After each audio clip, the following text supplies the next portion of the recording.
Hey everybody, Terry Hashimoto here with PGA Tour Coach, my pal Jake Thurman, John Richmond from the Golf Channel Academy in Martin City Golf Center. All right, so we are at the 2018 PGA 100th Championship at the Belle Reve in St. Louis on the 18th hole. Jake, a lot of guys, Twitter, all that stuff, telling me, hey, Hashimoto, technology for beginners, are you crazy?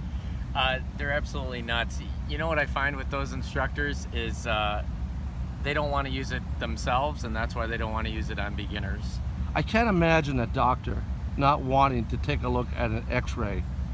I mean, that's really what we're doing when we do this with BodiTrak or Swing Guru or Earner Sports. I teach a cardiologist at home, and he told me that his old coach had a great eye. And I'm not discounting the experiential knowledge that comes from having a great eye, but a great eye is really not quantifiable.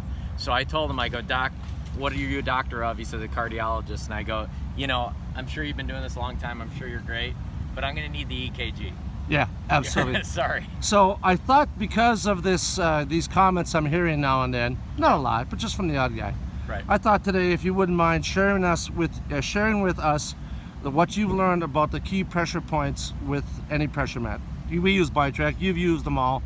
Let's just talk about that. The deeper you dive into this stuff, I think the more you find out that people are truly different.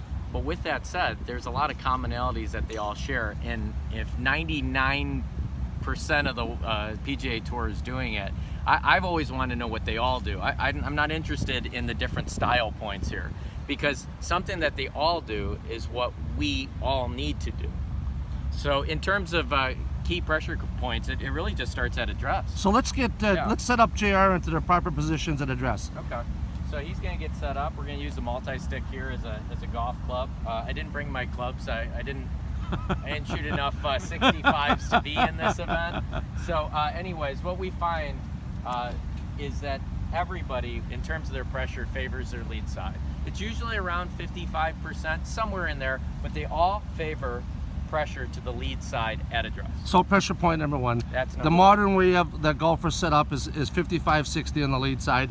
Well, isn't it interesting? You did a balance test that we're going to reassess me later, and I was setting up on my lead side, my left side, because I'm a right-handed player, just by standing there and trying to be 50-50. That's very interesting, actually. And what's also interesting is that old timers like me, we were taught to set up a little bit more on the trail side, and we noticed this when we first started doing pressure mapping, is that all of the modern players that we've tested to date, every single one of them unanimously sets up more pressure on the lead side. Even if they go into an axis tilt, right? Which is what Toski was telling you. Yes. And hi to Bob Toski, I hope he's watching. But even when you go into an axis tilt where you're tilting that upper half back to the trail side a little bit, the pressure's still on the lead side. So pressure point number one, all touring pros and all good amateurs and all good players set up a little bit more on the lead side. Correct. And if they don't, they will pressure the lead side as a pressure trigger to start their takeaway. So even if you see that odd person that is on their trail side, just keep clicking and step framing it, and you'll see that they'll move it to the lead side and then go. AKA modern pressure press. Pressure press. Okay, excellent. Okay, so I'm going to stop here and then we're going to go to step two.